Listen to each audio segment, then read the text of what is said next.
नमस्कार साथियों, मैं प्रशांत सारवान एक बार फिर से स्वागत करता हूं आपका ज्योतिष ज्ञान चैनल पर। जैसा कि आप सभी जानते हैं, इस चैनल के माध्यम से मेरा प्रयास यही है कि मैं आप लोगों को बहुत ही सरल शब्दों में ज्योतिष सिखा सकूं, ज्योतिष का ज्ञान दे सकूं, ताकि आप भी इस विद्या का लाभ उठा सके और जान सके कि सही मायने में ज्योतिष है क्या। साथियों, हमारी चर्चा 12 लग्नों के विषय पर चल रही है और अभी तक हम 3 लग्न के बारे में पढ़ चुके हैं, जो है मेष लगन, वृषभ लगन और मिथुन लगन। और आज हम बात करेंगे कर्क लगन की और जानेंगे कि कर्क लगन के जातकों के लिए शुभ व अशुभ ग्रह कौन कौन से हैं, कौन सा रत्न कर्क लगन के जातकों को सजेस्ट किया जाना चाहिए, व कर्क लगन के जातकों का स्वभाव कैसा होता है।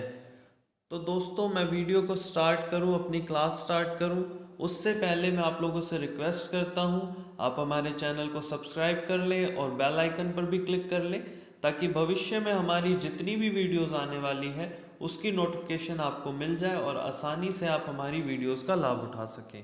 तो बात कर लेते हैं कर्क लगन की।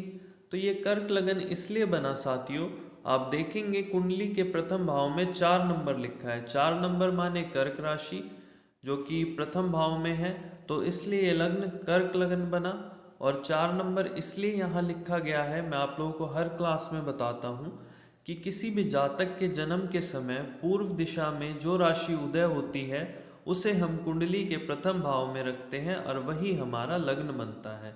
तो कर्क लगन के जो स्वामी होते हैं वो चंद्रदेव हैं। तत्व है जल। शुभ रंग की बात करूँ तो सफ़ेद, लाल, पीला। दिन सोमवार। रत्न मोती मूंगा व पुखराज। आगे चलते हैं और अपने इम्पोर्टेंट टॉपिक पर बात करते हैं। कर्क लगन में शुभ व अशुभ ग्रहों का चयन हम कैसे करेंगे, कौन से ग्रह कर्क लगन के लिए शुभ हैं और कौन से ग्रह अशुभ हैं। तो सबसे पहले चंद्रदेव की बात करते हैं। तो आप जानते हैं कि कर्क लगन के स्वामी चंद्रदेव हैं, जो कि इस कुंडली के होल सोल हैं, इस कुंडली का आधिपत्य रखते हैं। तो चंद्रमा देवता को हम यहाँ पर शुभ की श्रेणी में रखेंगे और चंद्रदेव आगे सभी ग्रहों को उनकी जिम्मेदारी देंगे और वही बताएंगे कि कौन सा ग्रह शुभ है व कौन सा ग्रह अशुभ है। तो सूर्य देवता की बात करते हैं।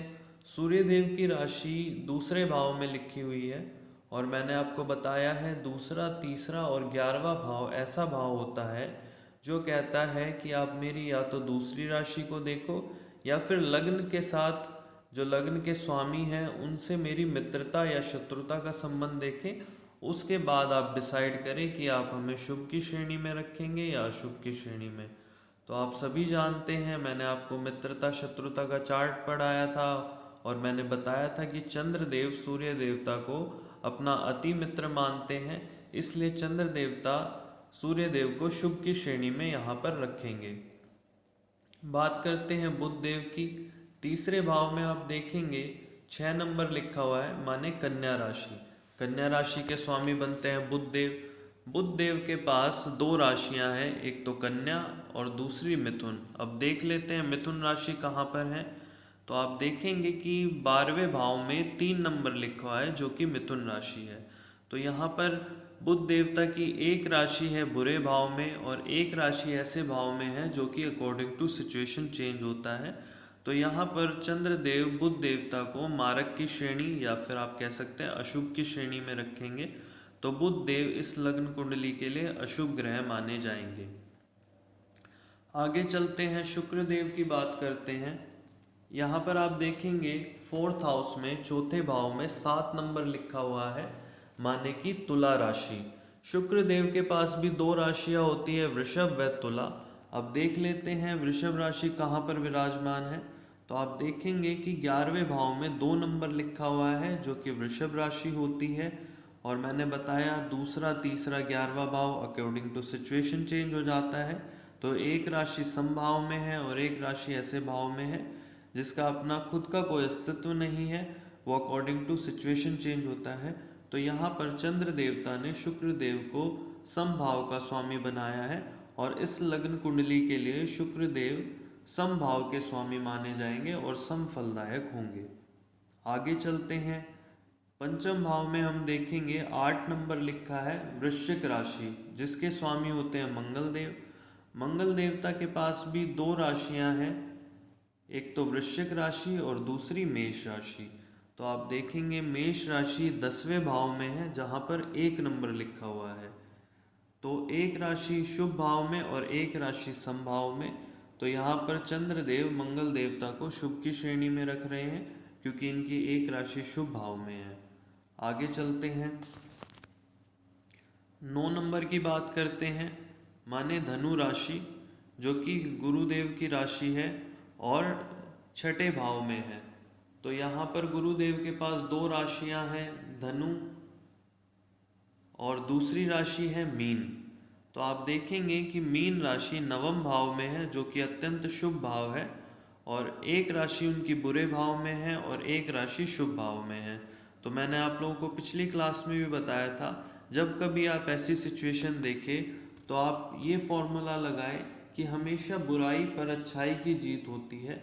अगर कोई राशि अच्छे भाव में है और कोई राशि बुरे भाव में है और उनके स्वामी एक ही हैं, जैसे यहाँ पर गुरुदेव की राशि धनु राशि बुरे भाव में है और मीन राशि अच्छे भाव में है, तो यहाँ पर हम गुरुदेव को, बृहस्पति देव को अच्छे भाव का स्वामी मानेंगे और शुभ भाव की श्रेणी में रखेंगे। आगे चलते हैं, बात करते हैं शनि देव की। आप सप्तम भाव में देखेंगे 10 नंबर लिखा है, माने कि मकर राशि। और शनि देव के पास भी 2 राशियां होती हैं, मैंने आपको बताया था, मकर व कुंभ। तो आप देखेंगे कि कुंभ राशि 8वें भाव में है और मकर राशि 7वें भाव में। तो एक भाव सम हुआ और एक भाव हुआ बुरा भाव, जो कि त्रिक भाव है। तो यहाँ पर हम शनि देव को अशुभ ग्रह की श्रेणी में रखेंगे, क्योंकि उनकी एक राशि बुरे भाव में है और एक राशि समभाव में है। तो यहाँ पर अशुभ की श्रेणी में शनि देव को रखा जाएगा। एक स्टेप और आगे चलते हैं, देखते हैं, और तो कोई ग्रह नहीं बचा। हम यहाँ पर लगभग सभी ग्रहों की बात कर चुके हैं। हमने यहाँ पर शुभ ग्रह में चंद्र देवता, सूर्य देवता, मंगल देवता और गुरु देवता को रखा है, और अशुभ की श्रेणी में बुध देव और शनि देव को।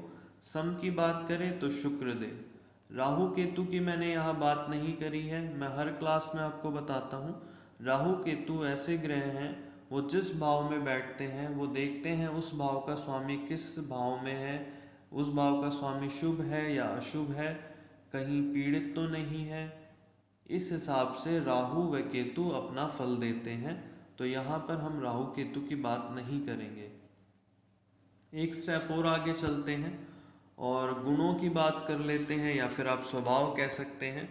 तो कर्क राशि के जातक भावुक होते हैं, दयालु होते हैं, बहुत ज़्यादा कल्पनाशील होते हैं, दृढ़ होते हैं।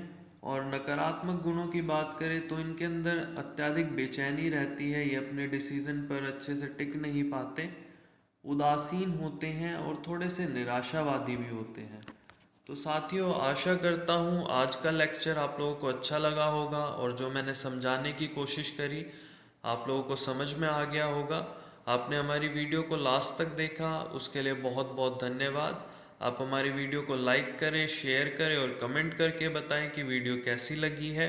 अगर आप लोगों को कुछ समझ में ना आया हो तो वीडियो को दोबारा से देखें, और फिर भी समझ में नहीं आया तो आप कमेंट करके मुझे बताएं कि मुझे ये पर्टिकुलर टॉपिक समझ नहीं आया।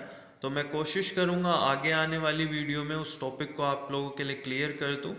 और आप हमारे चैनल को भी सब्सक्राइब कर ले, बेल आइकन पर क्लिक कर ले, ताकि भविष्य में हमारी जितनी भी वीडियोस आने वाली है उसकी नोटिफिकेशन आपको मिल जाए और आप हमारी वीडियोस का लाभ उठा सके और आसानी से ज्योतिष सीख सके।